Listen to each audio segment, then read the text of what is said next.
Okay, we're going to begin next with our next presentation, which is on behalf of the Riverside County Sheriff's Department's contract proposal presentation.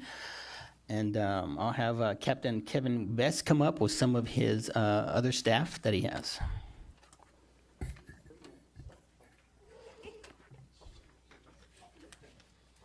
So welcome, Captain Vest.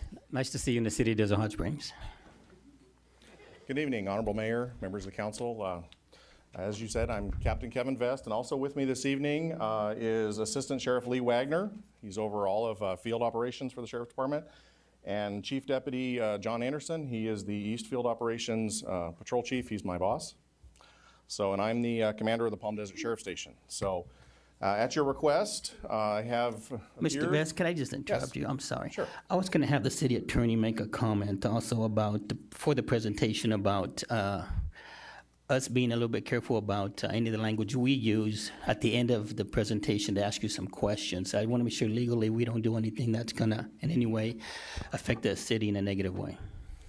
Okay, actually, I had this discussion with Captain Vest earlier, and when we were at another meeting in another city, and I'd advised Mr. Vest, and I will advise the council at this time, that because we're in the midst of negotiations with the Police Officers Association, the Desert Hot Springs Police Officers Association, we're under an obligation to refrain from taking any action tonight or in the very near future until we go through the meet and confer process with the POA on the impacts of the possibility of going over, switching over to the sheriffs. And so the council cannot make a decision on whether or not to retain the sheriff's office through this proposed contract until we go through that process of meeting and conferring with our POA. Thank you, Mr. Quintanilla. I'm sorry, Mr. Vest, proceed. Okay. The purpose of my presentation or explanation tonight is to go over the proposal, obviously, that the council has seen, also the contract proposal document. And then in addition, I have watched or listened to several of your meetings. So I hope to answer a lot of the questions that the public has posed throughout this presentation. So that's the goal, is to hopefully answer as many questions as possible as we go through this. So starting off is an overview of this is what we did, how we came up with the proposals, did an overview of the Desert Hot Springs Police Department and the existing level of service. This was as of the beginning of this fiscal year. So that was the numbers that we used. This is how we came up with kind of modeled our number of deputies and deployment. This entire proposal is based out of the Sheriff's Department operating out of your existing Desert Hot Springs Police Station. So this is not as it was 15 years ago or so, when it was basically a substation and we were somewhat deployed and a lot of support staff were out of the Palm Desert Station. This entire proposal is based off operating it out of your building. The second overview is of an operational overview of how the Sheriff's Department functions, the economy of scale, and some of our other benefits and costs. And then additional service options and rates, which is we did provide multiple different service levels for the city to choose from. So we'll go over those. For total calls for service in 2012, this isn't anything new. The police department knows this. Is on the slide there. Just roughly 21,000 calls for service. 1,500 of those were Part 1s. And your population was approximately 28,000. And then also we looked at your Office of Traffic Safety, traffic collision rankings in some different areas and picked out some highlights. So that's these were included in the proposal, or at least items that we looked at. Next up was your existing level of service with your police department. At the beginning of the fiscal year, you basically had 2 patrol shifts and a cover shift. The day shift had 3 patrol officers and a sergeant. The night shift had 3 patrol officers and a sergeant. And then you had a cover shift, which generally worked from noon to noon, or roughly 2 to 2, depending on, I've heard both times, to cover the city during shift change hours or during peak calls for service times. So if you take those 2 groups of 7 officers working 12 hours per day, that comes up to 84 hours of marked patrol service per day, excluding the sergeants. So that comes up, that's how that number is derived. The total number of sworn support positions based on the city's budget was a chief of police, 2 commanders, 7 sergeants, 3 detectives, 1 officer assigned to the PAC task force, which is the AB 109 task force, and 1 school resource officer, for a total of 15 sworn support officers and a total number of sworn of 29. Then we looked at your support staff. The non-sworn support was 5 community resource specialists, one CSO, the CSI/property room technician, records manager, and records clerk. So a total of 5 non-sworn, a total of 34 total positions at the Desert Hot Springs Police Department. Now, some of the benefits of contract law enforcement. One of the biggest that most cities enjoy is the indemnification of civil liability. So if and when there's a use of force, if and when there's an officer-involved shooting, if and when there's a pursuit or a traffic collision involving a sheriff patrol unit, any lawsuits arriving from those incidents where our deputies are working in their official capacity, you're immediately indemnified from. And if and when a lawsuit is served upon the city, you basically just reject that lawsuit and refer them to us, and then they serve it on us. So it becomes our responsibility at that point in time to defend that lawsuit, including all attorney fees and court fees, et cetera. Another benefit is our fully supported staffing rates. We do have built into our patrol rate is a fully supported rate that includes all support positions, sworn support, which is investigations and supervision, and lieutenants. That is built in. Dispatch is a component of that sworn support rate.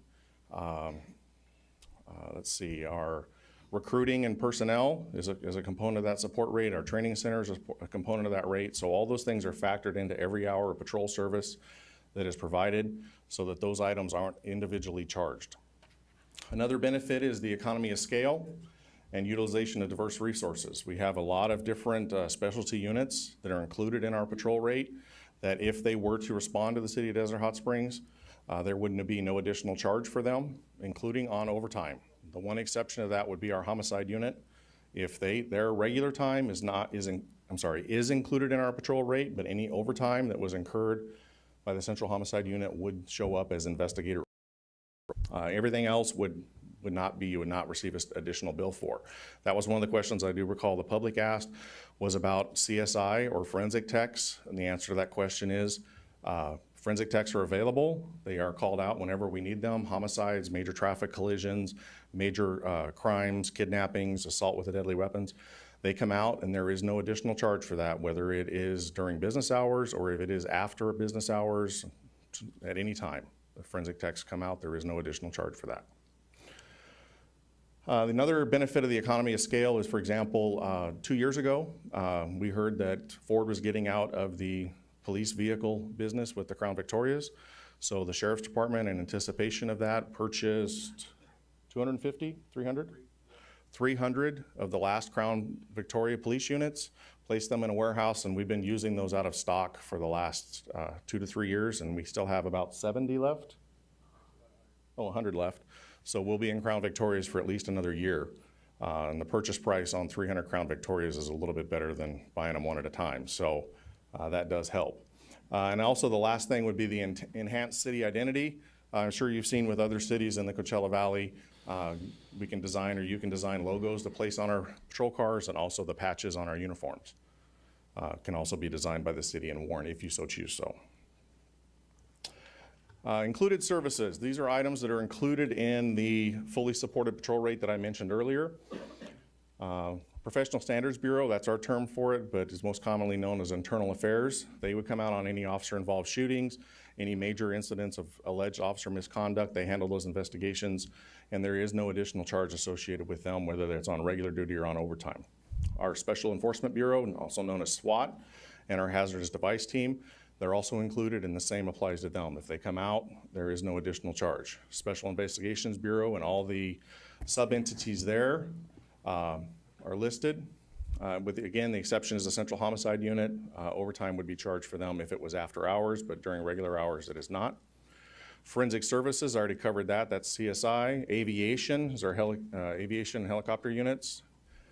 Personnel, that includes recruiting. That was a question that I saw at the meeting, was about the billboards. That's part of the recruiting project that we have underway for the East County Detention Center, so that's part of there. Our training academy, which is at the Ben Clark Training Center. Our CERT, emergency response team, they come out on major disasters, earthquakes, most recently several fires in Riverside County, they come out on those, and they coordinate the command post and begin coordinating resources from around Riverside County and also around the state, depending on the size of the disaster. And also our Bloodhound tracking teams, that's based in Cabazon Station, and if a Bloodhound is needed anywhere in Riverside County, they are called in and there is no additional charge for that. Economic benefits, already touched on the indemnification, the existing resources, talked about that, recruitment, training, retention, and retirement. All those items are included in our patrol rate or not charged depending on the rank. Captains and above are not included in our patrol fully supported rate in any manner. So you're not paying for me, you're not paying for the chief or the assistant sheriff at all. We're not included because we would exist whether the contract existed or not. We also have 2 dispatch centers, one located in Palm Desert and also one in Riverside. They can fail over for each other and handle telephone calls into either location. They do assist each other depending on call volume, or they can be standalone locations if the other one were to go down for a power outage or major disruption. We also have an internal human resources, which does all of our workers' compensation, disability insurance, and health insurance. So all of those are included, part of the fully supported patrol rate unless I stated otherwise. Enhanced city identity. All contract personnel, as I mentioned earlier, will be deployed from your existing police station. That's the basis of this proposal. If that is not the direction that the city wants, then we need to know that because we'd have to change it. But I believe that was the understanding and that's what we prepared. Shoulder patches we talked about and also the logos on the patrol vehicles. These are a list of the 17 contract cities in Riverside County that currently contract with us to be their law enforcement. As you know, there are 5 here in the Coachella Valley. Now, how do we come up with the mandated minimum staffing assessment that you see in your proposal? These are the items that we looked at and everything that we factored in and included in that. That term means the number of sworn uniformed personnel assigned to a patrol operation for day-to-day law enforcement service to a community. That's what minimum staffing means for us. And this is based on your calls for service, the type of calls for service, your size of your city, that's a factor as well. Officer safety issues, or how many officers on at a given time. Community needs or preferences is also a factor that we include. The existence of patrol support personnel, those would be the CSOs and sworn supervisors and investigators. How many of those personnel exist and are deployed, that's a factor as well we also consider.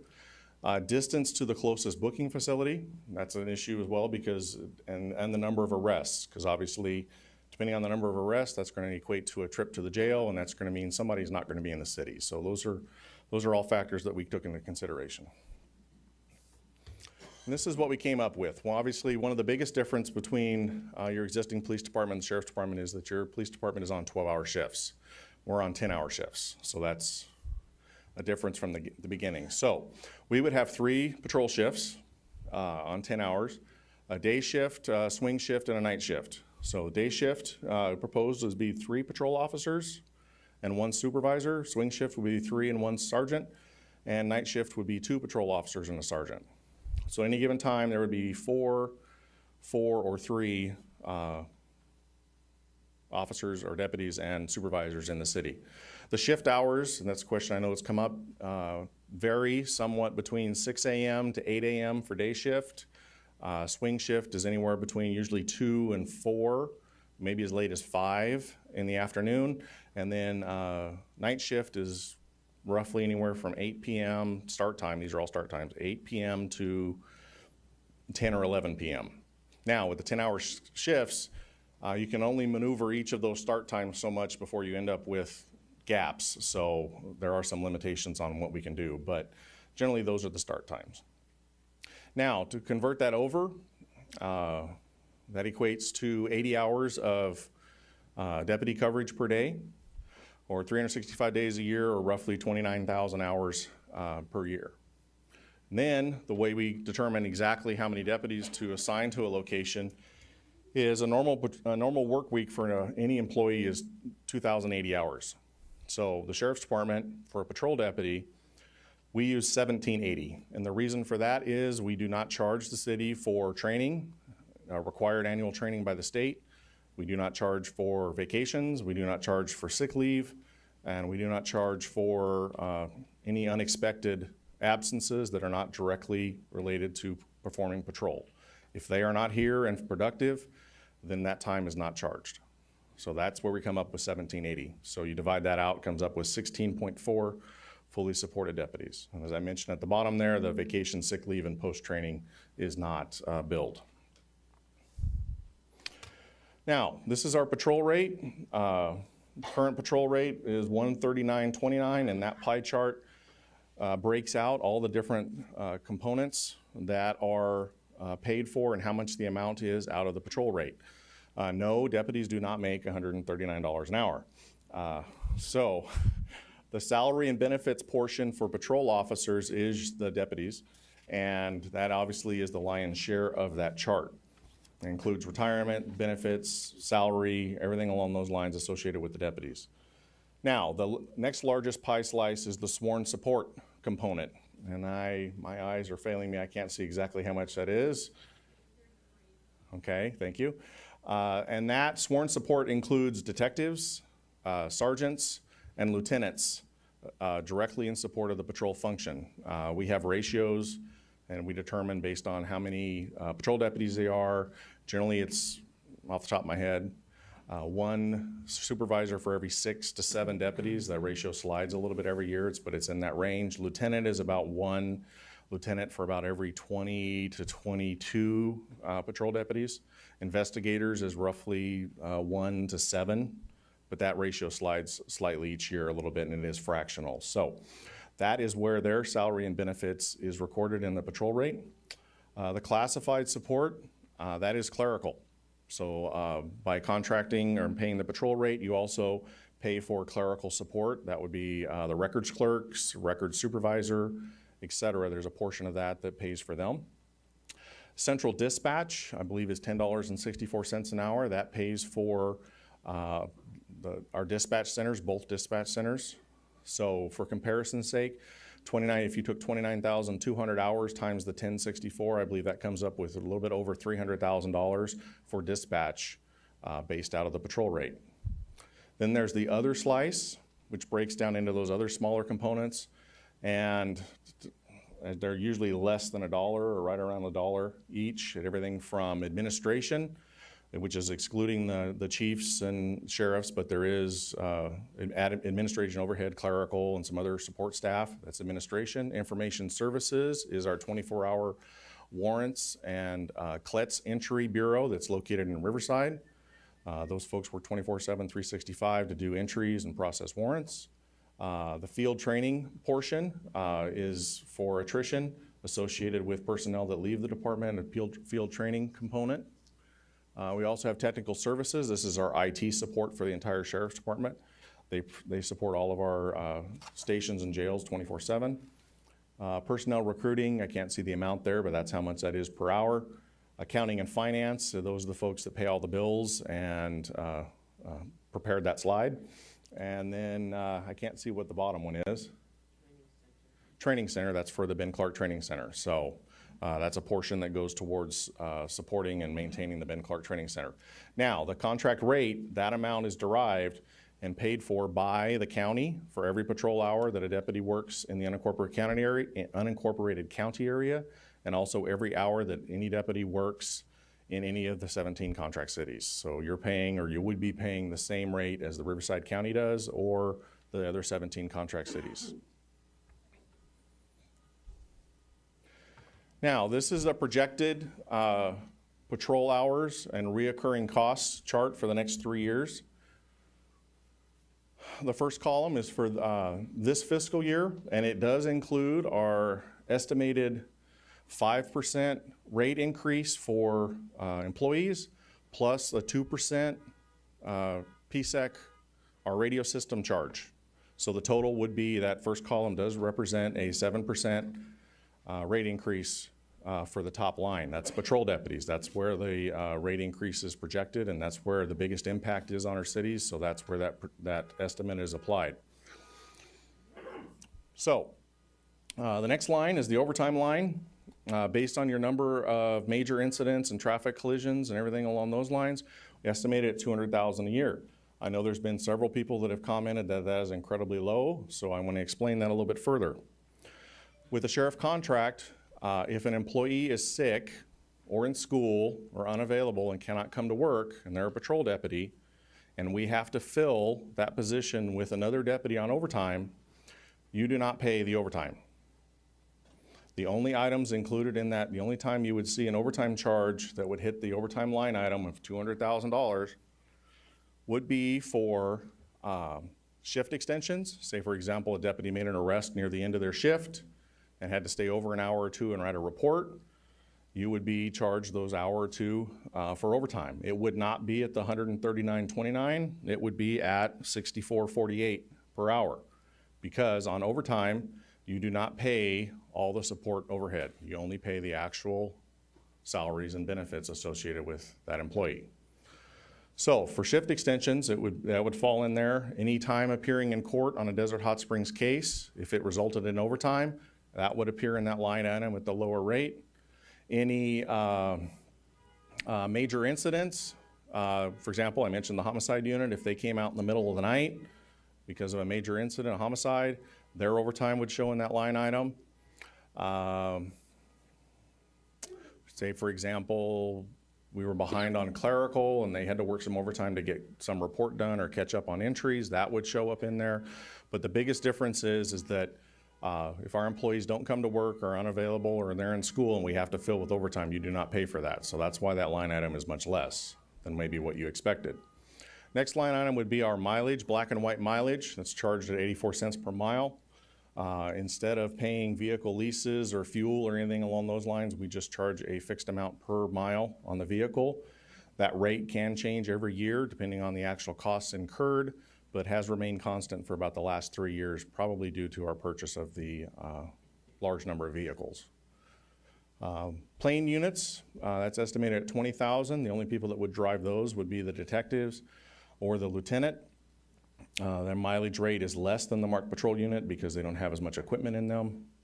So that's an estimate for that annual expense. The facility rate, since we would be operating out of your police department, your facility rate is much less than what it normally would be.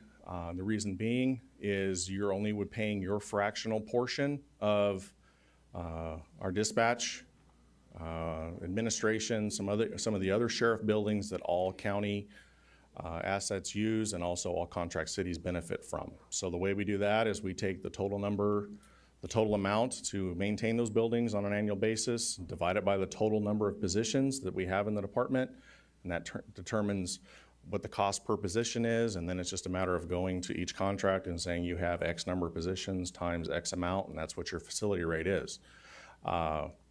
You would only pay for the support position since we'd be operating out of your building. For comparison's sake, the City of Palm Desert's facility rate, their portion of the Palm Desert Sheriff Station last year, I believe, was $219,000 total. So it is a sizable savings by operating out of your facility. Next up is the records management system. This is our records management system where we keep track of all of our incidents, reports, and everything along those lines. Your portion of that is a fractional amount based on the number of calls for service for the year. So the more calls for service, Moreno Valley, for example, is paying a larger number there than the City of Desert Hot Springs. This is based on your number of calls. The Cal ID, your current police department is paying that rate as well. That's based on your population. It's $1 per citizen right now, so that would continue. And booking fees, your existing police department, again, is paying that as well if they exceed the rolling 3-year average for bookings. So I just included that directly from your existing police department budget just for comparison's sake. Now, the second year, 15-16, slight increases in those. The rate increase is, and this is just a guess on my part because we don't project 2, 3, 4 years out, but is another 5% rate increase that I put in there. I prefer to estimate high and come in low than estimate low and come in high. So the next 2 years do show 5% rate increases for the patrol rate. I did slightly increment the black and white mileage and some of the other ones just in anticipation of possibly the patrol rate changing, but those are, my crystal ball gets really, really hazy the further out in time we go. So Please forgive me if I'm not perfectly correct on those. Now, I know this has been it's come up several times. So this is a direct comparison, the apples to apples comparison of the police department as it was back in July to the existing positions within the sheriff's department and how much those positions would cost. So that's what that chart shows. Chief of police would be a captain. If you wish to have your own captain, that's how much that would cost. Commanders or lieutenants.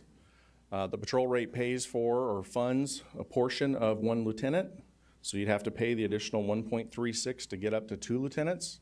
And that's the corresponding charge for that, and on down the total. So the total for it's an apples to apples comparison of the sheriff's department directly position for position to your police department would be right there at $6.4 million. So there are, and then we'll move on. There are some of these positions that, due to the existing positions at the Palm Desert Sheriff Station, that wouldn't necessarily be needed. And that's where doing an apples to apples comparison needs to diverge a bit because, for example, the property room. I have 2 property room technicians. Their full-time job is to do nothing but keep track of all the evidence at the Palm Desert Sheriff Station for the 3 cities and the unincorporated county area.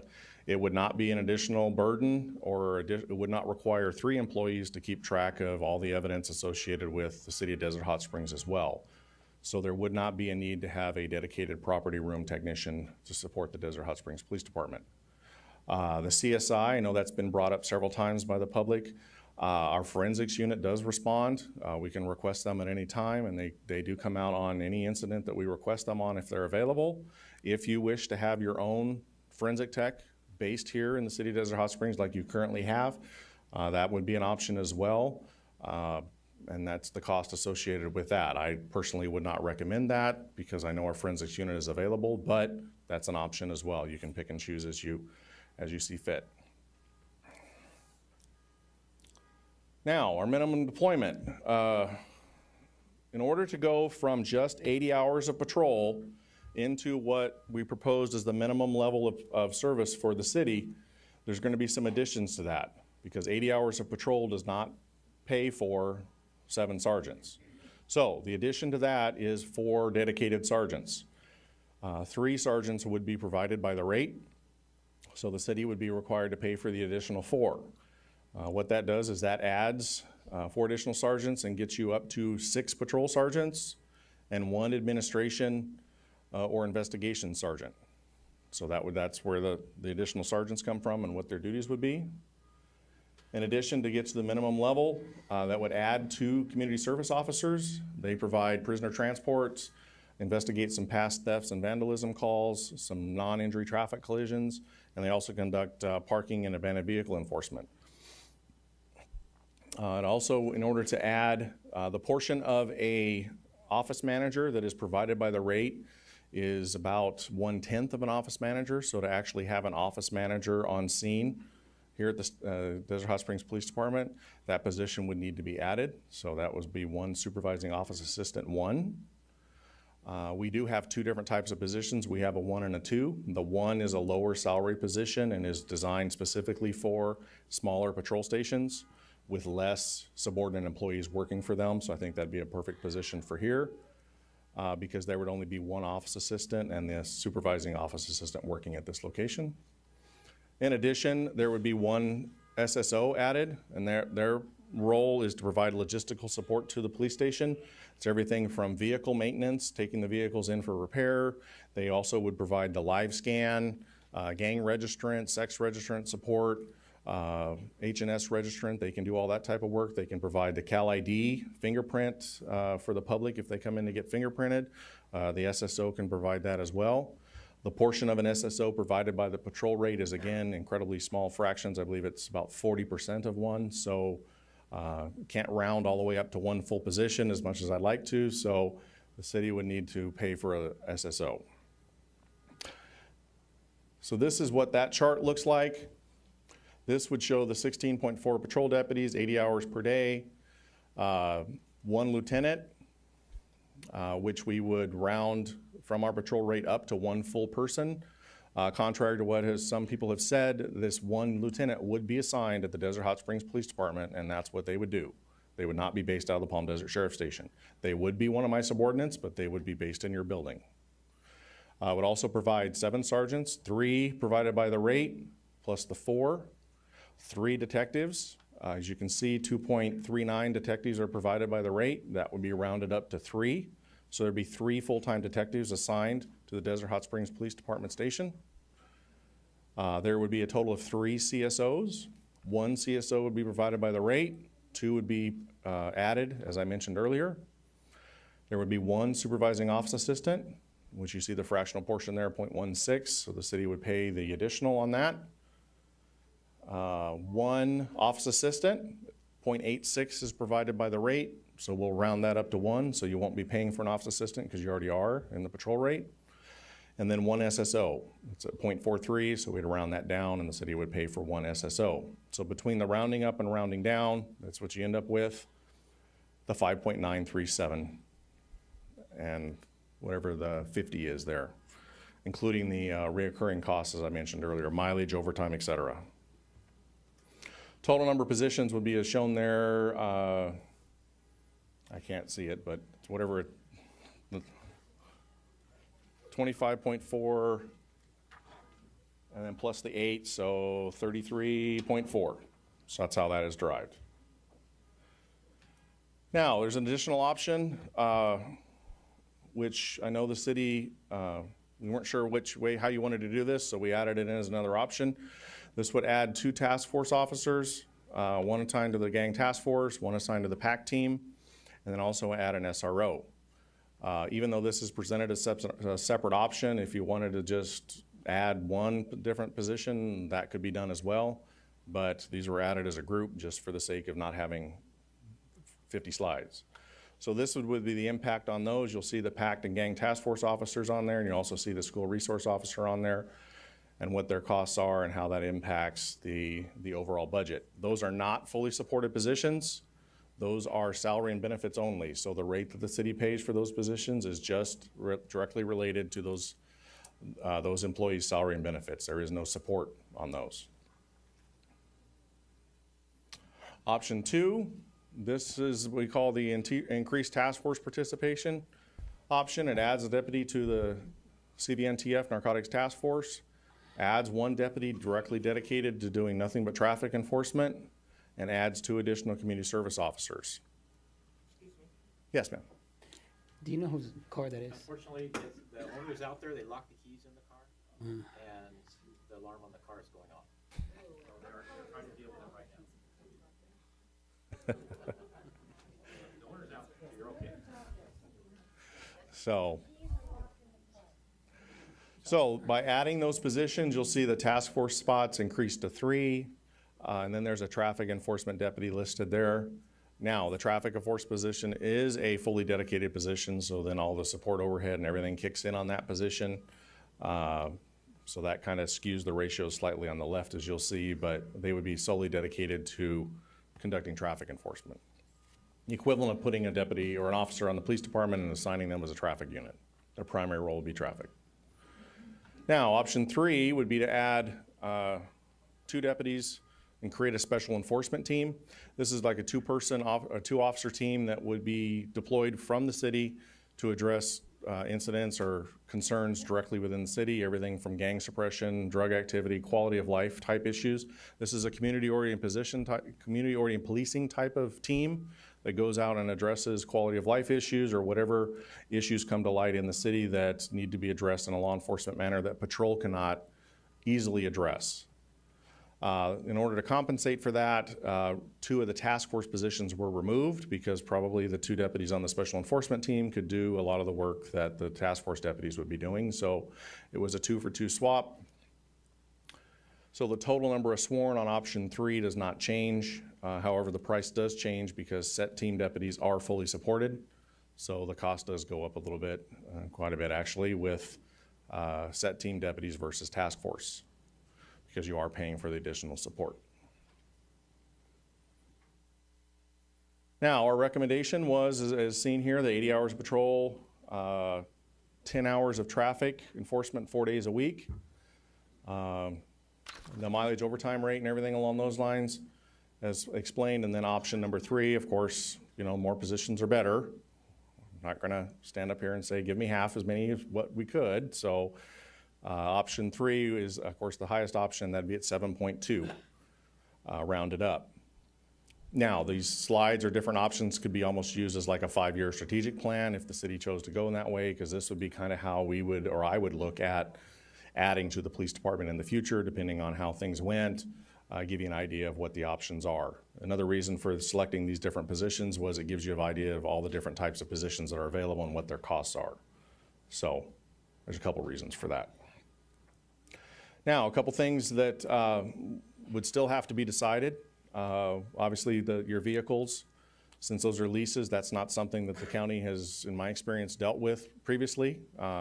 Previously, when cities have contracted with us and after they've had their own police department, they've owned their vehicles, so the county has entered in negotiations and purchased the vehicles. So I'm not sure if that was something that Fleet would do. I have no idea. Your Erica radios, obviously that's another issue as well. I've been following along at your public safety, and I know your concerns about Erica.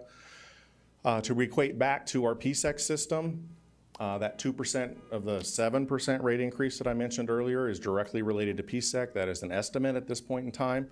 To convert that over on your number of patrol hours and the patrol rate, the PSEC charge would be about $80,000 for the city of Desert Hot Springs for our radio system versus whatever you're paying for Eric. I just wanted to convert that into dollars instead of percentages for you. Another item would be your evidence transfer. Well, let me back up. Another thing with our PSEC radio system is the county of Riverside purchased that system and installed it. It did take about 8 to 10 years to get fully implemented, and we did go live in January. There is no debt service on that radio system. The county purchased it, and all the contract partners only pay their share of the operations of that radio system. It is also not a flat, fixed amount per contract partner. It is a scalable amount based on the number of positions that you have the patrol rate. So for example, Moreno Valley and Temecula, since they have a lot more than 80 hours per day, would pay a sizable amount more towards PSEC than the city of Desert Hot Springs. There also is no usage amount or anything along those lines. You pay whatever your hour is included in your hourly rate. And if you happen to transmit and talk on the radio more than everybody else, then I guess you talk on the radio more than everybody else. So, and then evidence transfer. The Palm Desert Sheriff Station does have a very large evidence warehouse, so we would have the room to, in concept, I haven't seen how much evidence you have, but probably absorb that into our evidence warehouse. Put some additional thought into that. We would need to audit and obviously keep track of all your evidence. And in addition, and so that your residents would not have to go to the city of Palm Desert in order to retrieve any items in evidence or taken for safekeeping, we would work out a means to have those items taken back up here to the city of Desert Hot Springs so they could be released from your police department. So it'd be behind the scenes, the items being taken to Palm Desert and stored there and then returned back to the city of Desert Hot Springs prior to release. And then the last was the police station inspection and assessment. I did take a tour with Acting Chief Nujar, so some of that's been done.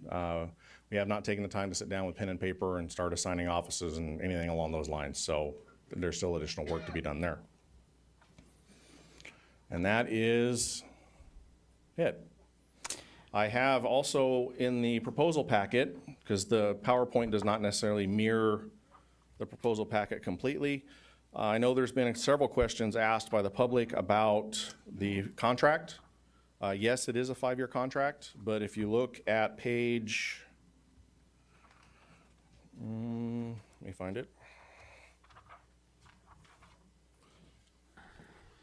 Page 18 of the proposal, item number 1.3 says termination. Notwithstanding provisions of paragraph 1.1 or 1.2, either party may terminate this agreement as the beginning of the first day of July for any year upon notice in writing to the other party of not less than 12 months.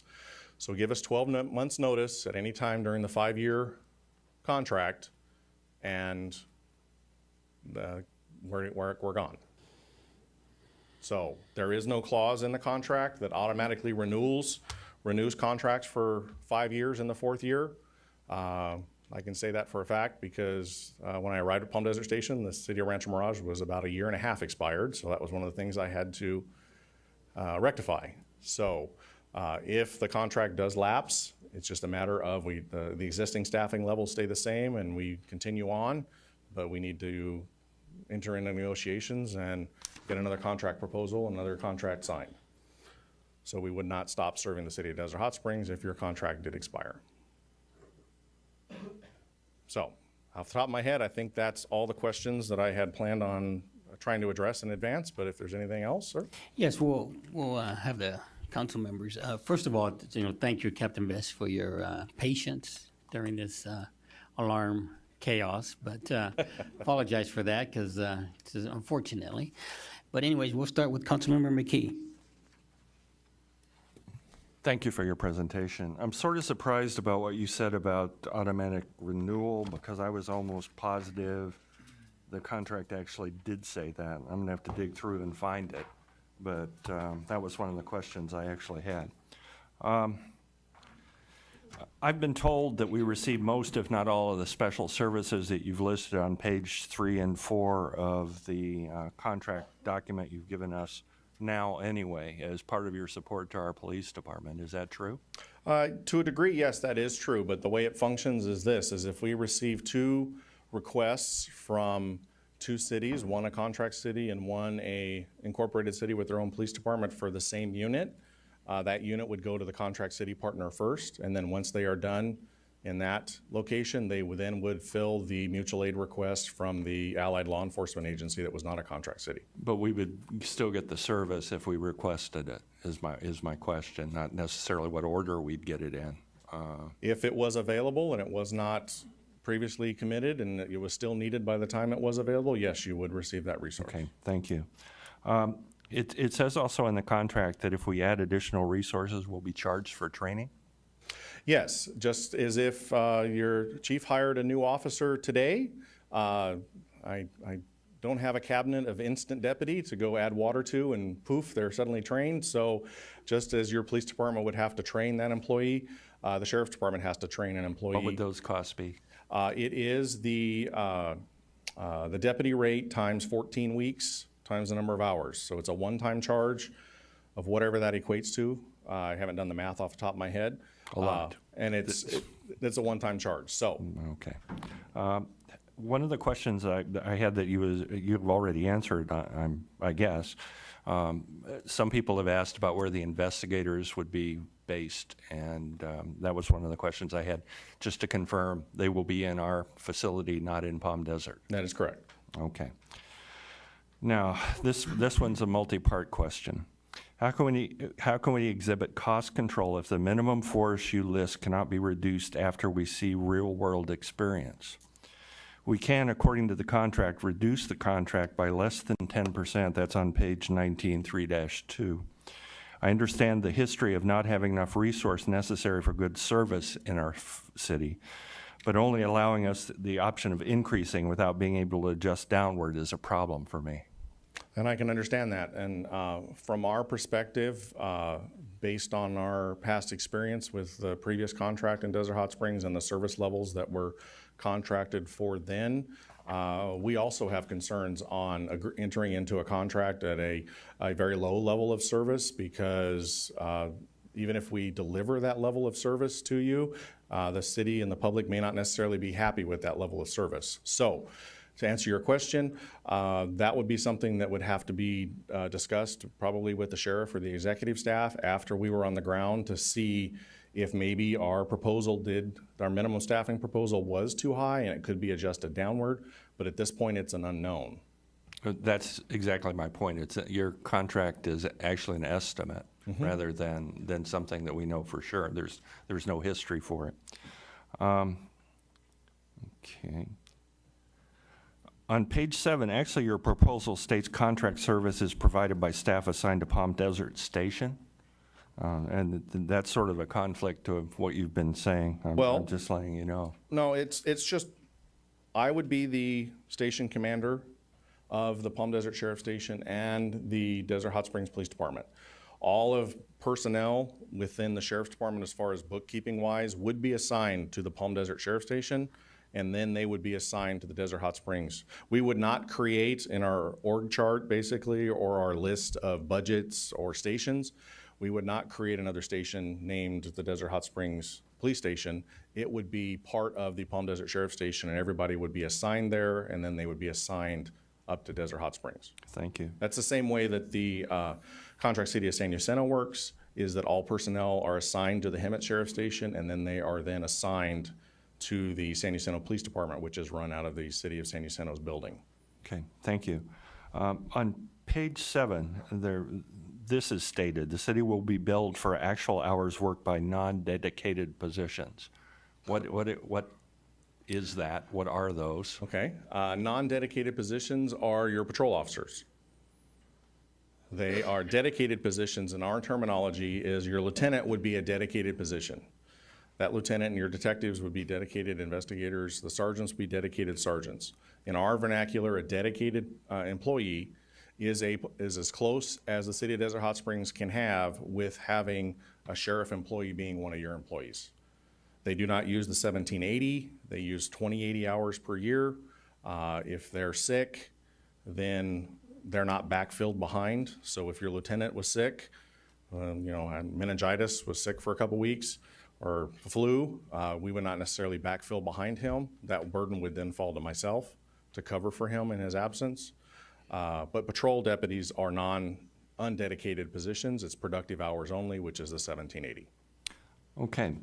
One of the questions and problems I think everybody has here revolve around the county that exists around us.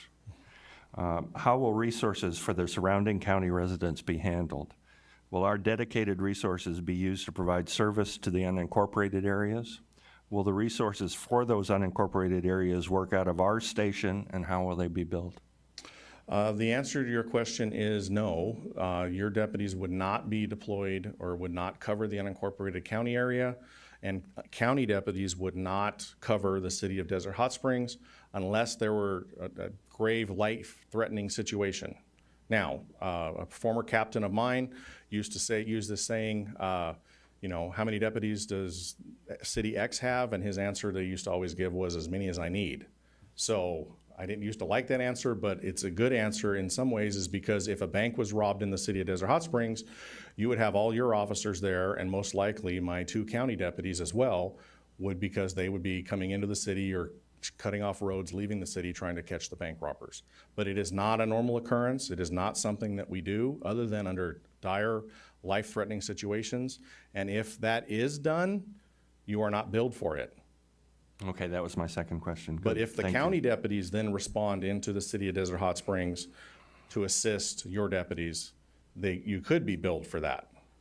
It's not a one-way street. I just want to make everybody, if it's fair, if it's good for one, it needs to be good for both, in the sense that we can't just necessarily send county deputies into the city at no charge. Well, that's sort of my job to get the best deal we can get, Yes. though. So, But that is a supervision issue. That's something that I'm very aware of. I did work in the city of Desert Hot Springs previously, when I was not a captain, so I know what your concerns are about that. And my county deputies do not go into the city of Rancho Mirage or city of Palm Desert unless they're passing through to go up to Pinyon Pines or something along those lines. explain in depth the resource on patrol on a normal day. It seems to me that there's a significant amount of overlap, so that you're going to have, in a lot of cases, 6 and 8 people on duty rather than 4.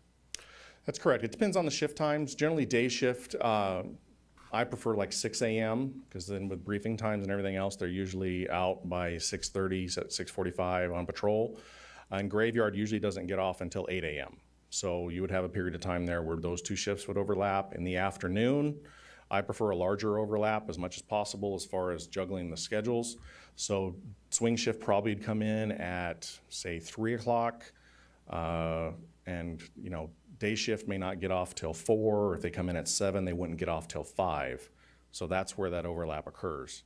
We generally do not have shifts that butt up against each other. So where one shift is getting off at, say, 7 a.m. and another shift is getting on at 7 a.m. because without a cover shift, you have everybody at the police station and nobody's in the field. So that's something we do not do. Okay, thank you. Can you talk to me about the added resources listed on page 11 and their availability to our department now? I would assume that a lot of the stuff is not available, but As I mentioned earlier, these items or these resources are available upon request. However, due to their deployment and other requests that other contract cities have or the county has, that may not be something that they would do. It's not something we normally receive requests on. We have fielded requests in the past for our Professional Standards Bureau to assist on officer-involved shootings from some agencies. Our Central Homicide Unit has done that as well. The Safe Spider team has done some computer forensics work for other agencies, Special Investigations Bureau as well. They've been doing some anti-human trafficking work in different areas of the county. So it's on a request basis, depending on what is underway and their availability. could you give us the response time data for all the cities you provide service to in the valley? Off the top of my head, no, but yes, I actually could. I'd have to get it back to you, but I did not bring that with me. I wasn't anticipating If you that. could give that to us, it would be helpful. For what time period, sir? A year, 2 years? The same years you've given us is the response time for our department. Okay. So that they can be in a comparison. Now, I'm a little concerned about the 12-month opt-out because on page 18, I read,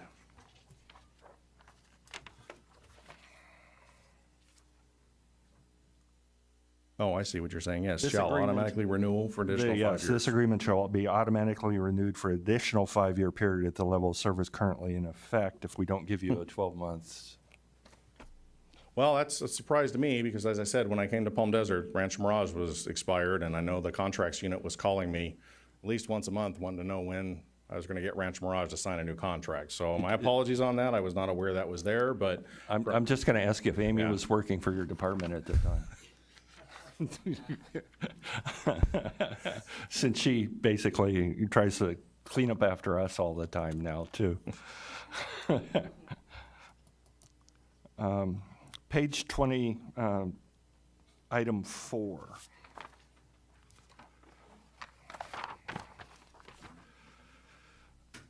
It lists here, what are basic operations? It also says workstation, equipment situation. It talks about us providing computer equipment and you renting us from us.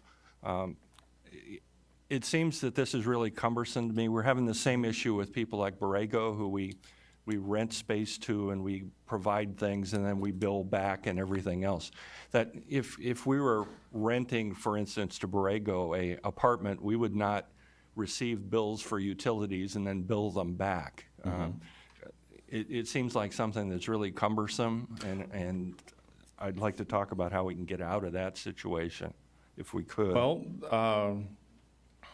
from my experience,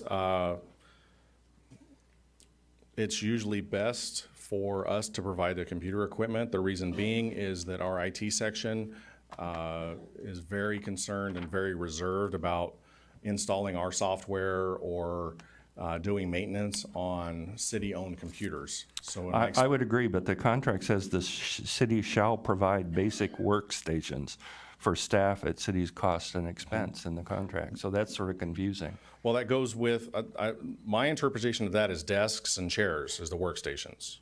Because my experience, again, with all the other contracts that I've worked as the city of San Jacinto was desks and, For an old computer person, that means Right. computer systems, though, too. So Correct.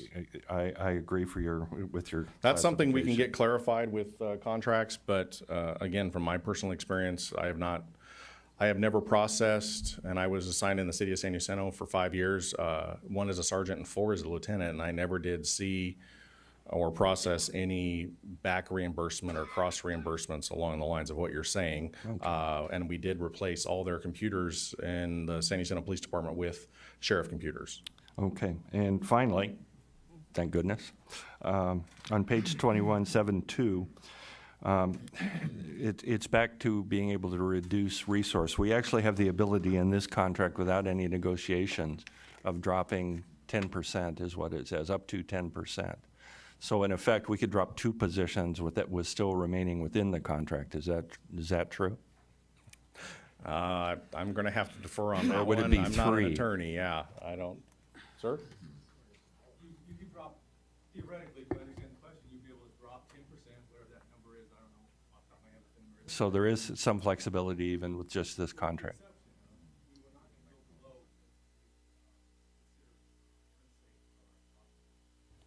Well, now I'm really confused because it doesn't have that proviso in the contract itself. If you're going to come, you probably want to come up to the mic, just so that it's, for the record, clear and concise.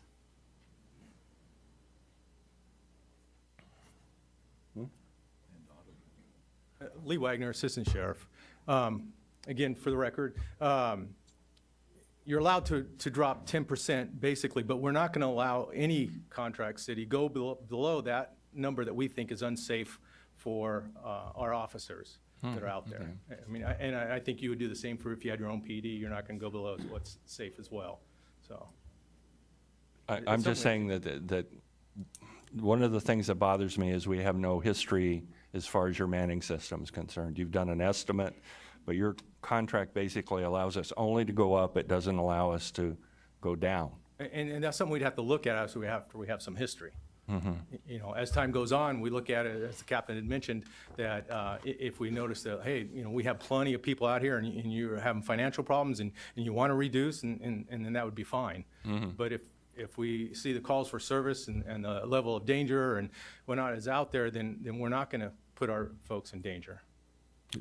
I would just like it to be really clear if we at some point decide to do something. Again, thank you very much. Welcome. I'm done. Thank you. Okay, let's move on to Councilmember Betts. Okay, so just following on that question, you spent, what, 6 weeks out here studying or how many weeks did you spend out here studying our operations? Approximately 6 weeks. Okay, so your estimates are based on what you saw. And it's also modeled closely off the staffing of the police department at the beginning of the fiscal year, yes. But yes, Okay, so it's not just a wild guess. that's correct. As you've listened, you've listened to the meetings on the audio or whatever, we've got some members of the public that are under the impression that your response time is as high as 45 minutes. Could you address that, please? Absolutely. The Sheriff's Department provides law enforcement service for the unincorporated county areas. We also provide service to any city that contracts with us. The residents of Riverside County that live in unincorporated county areas are generally there's some pretty remote, isolated county areas. So as a result, residents that live in those areas generally want to live there. They know they're well away from the city, they're well away from stores and other things, and as a result, they're willing to accept longer response times because they know that they're further out there. Our response times in our contract cities are nowhere near 45 minutes. It directly reflects the geography of the city, the number of officers, and the number of calls that are received. I pulled numbers on some of our contract cities and even mine here recently. I didn't bring them with me, but they easily mirror your police department. We track our response times a little bit different than your police department appears to. We track from the time the call is received until the deputy arrives on scene. So that will be the number that you will see in our response time. We also track how long the call was in pending and how long it took the call taker to take the information to generate that call. But those are more internal measurements for dispatch to have an idea of how long calls are pending, et cetera. So for patrol, our response time we look at from the time the call was received until the deputy arrived on scene. And I've seen for my cities, Rancho Mirage, Palm Desert, and Indian Wells, definitely in the realm of what your police department provides for emergency calls, 3-4 minutes, some as low as 1, depending on how many calls are coming in and what time of day and where the deputy was when the call came in. So it's not 45 minutes though. Okay, so the answer is basically the same as we have now. Yes, we do have 4 call priorities where your police department has 2. And those are listed in the proposal, what the different types are. And just like an emergency room, everybody's been to the emergency room, if you come in with a stubbed toe and you're sitting in the lobby waiting for the doctor, and 3 people come in, one with their arm half cut off, another one having a heart attack, and another lady having a baby, just because you were there first doesn't mean that you're gonna get the doctor first, because it's a lower priority injury. some of our lower priority calls, for example, past calls with no suspect information, nobody on scene, that would be a priority 4 call. So it would not necessarily be 2 or 3 minutes, depending on how available the officers were. If there were no calls at the time and everybody was available, yes, it would be 2 or 3 minutes. Okay. We've got a very fine group of people and our citizens on patrol. Are you willing to work with them if they were of a mind to want to continue volunteering for the city? Does the sheriff say, no, we don't want the citizens on patrol around? What's your attitude towards them? We have a large group of volunteers. Every station is different. Previously, when I was a sergeant in La Quinta, we formed the Citizens on Patrol program there. I was a supervisor in charge of that and helped bring that program to what it is today, and worked with volunteers in San Jacinto. Volunteers are a critical component of any law enforcement operation. They do a lot of things to help the city. We'd be glad to embrace them, and their focus is supporting the city, not, in my opinion, not supporting the sheriff's department. And we're here to support the city as well if you choose to contract with us. Okay, we had some residents that were concerned when they saw the word minimum, thinking, oh, we're only getting a minimum level of service out of the sheriff. And so basically that minimum level of deployment represents the level that is safe for the public and for your officers. Is that a correct assessment? Correct. Okay.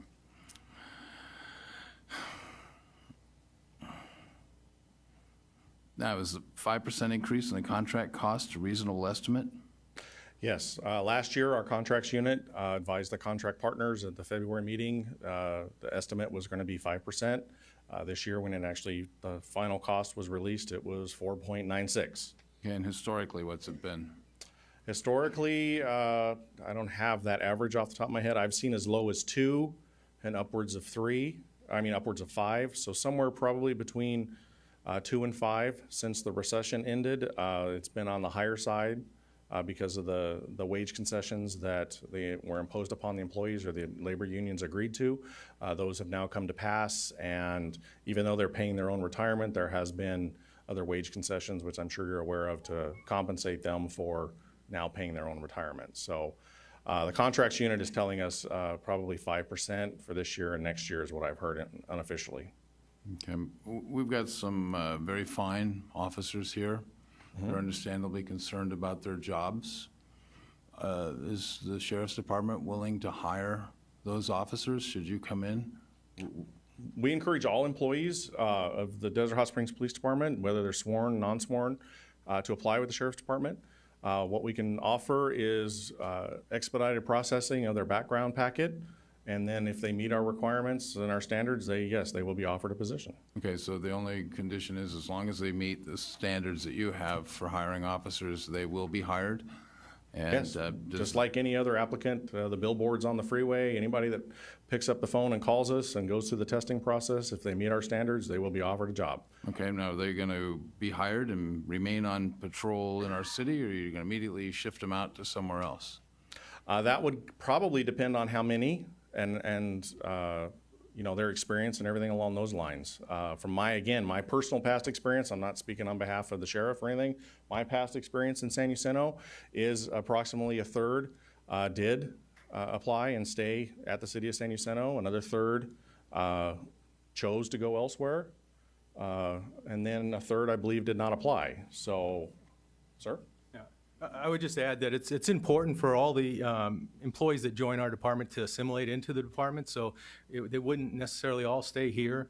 Like you said, we'd look at their skill level, what their experience level is and whatnot, and also how they need to assimilate into our agency and become part of our team. Okay, how long is it going to take you guys to learn our city, figure out where everything is? Is that you gonna have a hard time figuring out how to get to a call?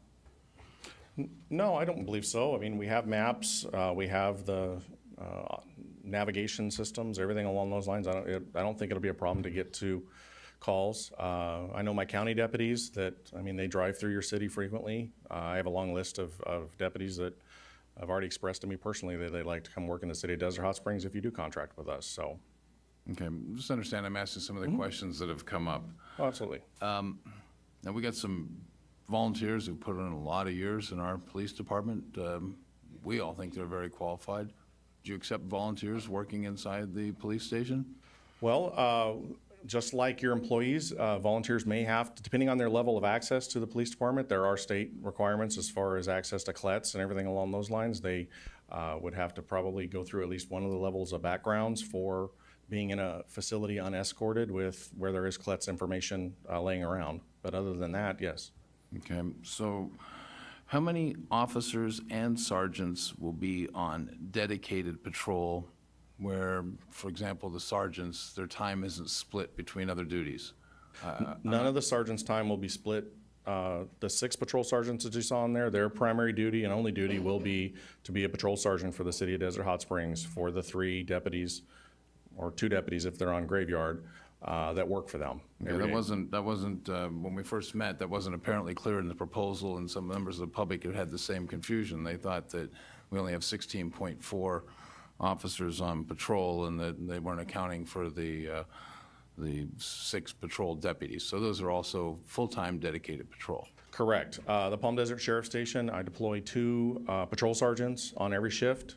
So if the city of Desert Hot Springs contracts with the Sheriff's Department, there will be 2 Palm Desert Station patrol sergeants and 1 Desert Hot Springs patrol sergeant on 24/7. Okay, now you said our dispatch component, dispatch system component is about $300,000 in our contract. Are you guys better than Cathedral City? We do have, well, I hope to think so. I never worked the dispatch command, so I really can't say for sure, but I've never had any problems with our dispatch, so. Okay, it's been a problem, so I'm sorry, I shouldn't put you on the spot like that, but now we have some police cadets and very active program of police cadets. Are you going to reject them or accept them? We have an Explorer post out of the Palm Desert Station, at the city of Palm Desert. Actually, all 3 cities support that Explorer post. So if the city has an Explorer post or cadet post, and that's something that you want us to do, by all means, we will do that. Okay. We have experience doing that and have officers that enjoy doing that. Sorry? No, it would not. What function do the CSO officers fill? CSOs are community service officers. They're non-sworn, so they don't carry a gun. They provide prisoner transports as the primary one. I consider them a force multiplier. They handle past calls, parking enforcement, transport prisoners, obviously. They can take minor injury or non-injury traffic collisions. Depending on their experience and skill, they can even take some injury traffic collisions. They handle past calls, vandalisms, vehicle burglaries, even residential burglaries. Sometimes they can provide CSI type work if they're trained in that area. Some enjoy doing that, some don't, just like deputies. We're not all forensic techs, so they are a force multiplier in the sense that they free up patrol deputies from handling some past incidents and transporting prisoners. We have 2 of those in this proposal? 2 are proposed for patrol. 1 would be your replacement for your community resource specialist, which would work with your volunteers, work with, do your assessments of, we call it, like your crime-free multi-housing. If you have that program, that CSO would perform those duties. They do CEPTEDs, which is crime prevention through environmental design studies of any new development in the city. They provide recommendations. They're trained on that. Provide recommendations to the planning department as far as what modifications or changes should be made to new buildings to make them more resistant to crime. I've been on the council for 6 years, and it's kind of been an ebb and flow of, the calls that you get as a council member. Used to be, somebody would say if your car was stolen, nobody's going to show up for 5 days if they showed up at all. Chief Williams built it up to where the expectations of the community were if your car's stolen, we'll be out there right away, and they were. So if, say, my bicycle's stolen out of my garage and I call down there, is that what this type of person does? Absolutely. CSO? So if my wallet is stolen at say, one of the markets, and we've got videotape and a witness, they'll come down and gather that evidence? Yeah, if they were working, they could do that. If there wasn't a CSO on that shift, then a patrol deputy would do that. Okay, and just to be clear now, if an officer is injured, hurts their back, whatever they do on the job, a patrol officer, we aren't paying for that when they're on leave. They just, the next day you switch in another officer from somewhere to fill that rank, correct? Correct. There's two choices. The first choice would be to fill his position with possibly overtime on other deputies that are assigned to the city of Desert Hot Springs. If that isn't possible due to, no one wants to work the overtime or short notice or something, then yes, it would be my responsibility as the manager and the commander of the station to deploy another deputy to fill that position so that we maintain the minimum staffing levels as presented earlier. Okay, so basically the 23 or 24 positions we have aren't impacted by leave. That's what we can count on in terms of man hours. Correct. Okay, almost done, I'm sorry. And I'm just had people flood me with the questions I wanted to ask you.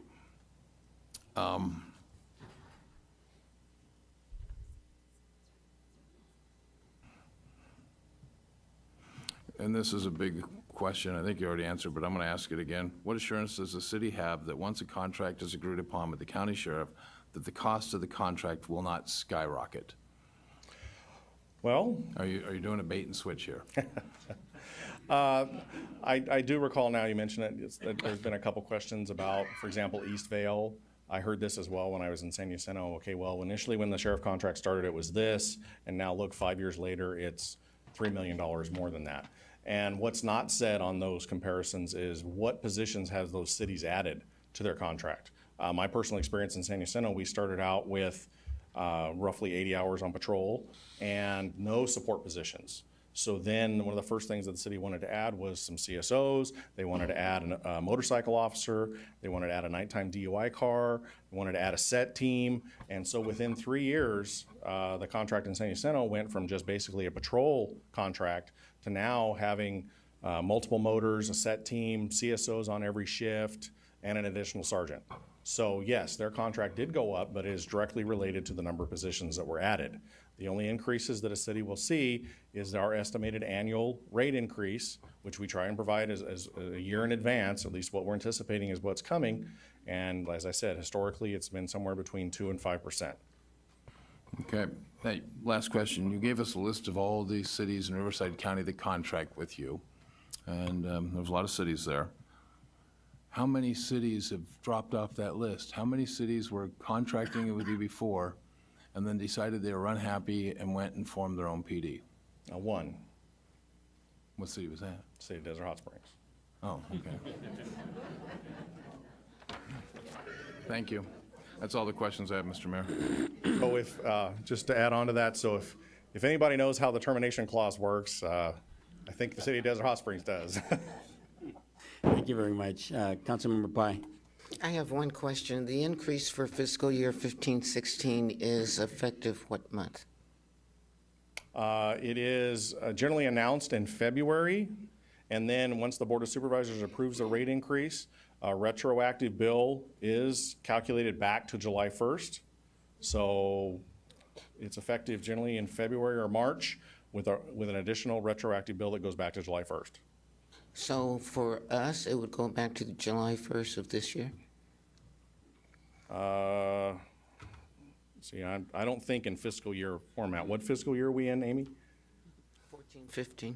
We're in 14-15? We will be starting 14-15. If I understood the council member's question correctly, she's asking, so the rate, so for 15-16, Be next year.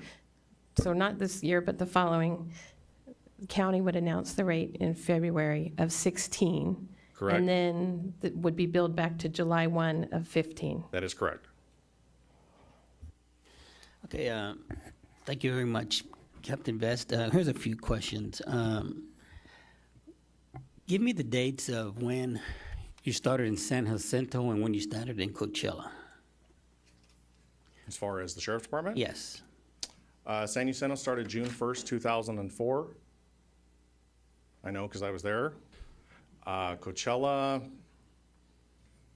I know it was, I believe, January of, 98. I'd have to research that one. I don't know that one offhand. Okay, it sounds about right. I thought it was about 97, 98.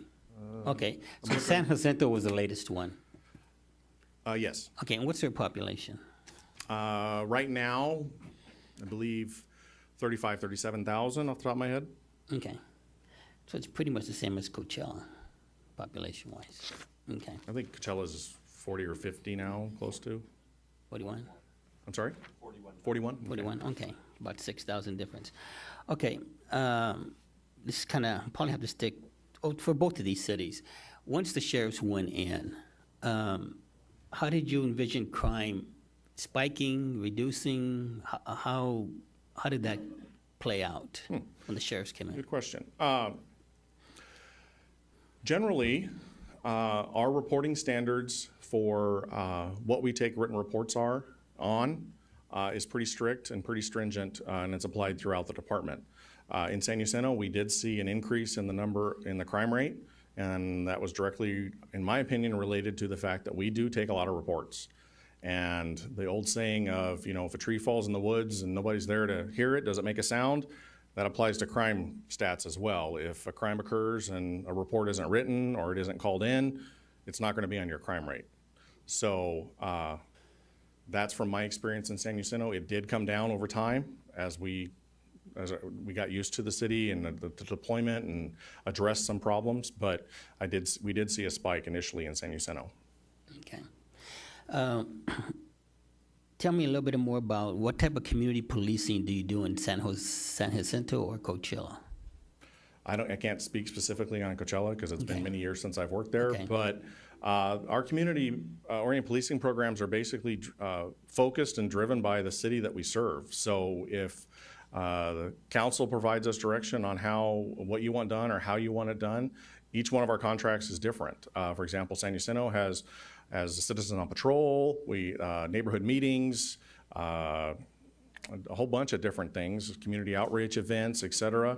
But that's what the city has requested and desired, and that's what we put in place and continue to move forward with. Other cities may not necessarily want those type of events or those type of operations. They're more focused on maybe traffic enforcement or some other things. So we tailor our operation to whatever the wishes of the city is. Now, I happen to be up in Coachella talking to some residents just to kind of pick their brain.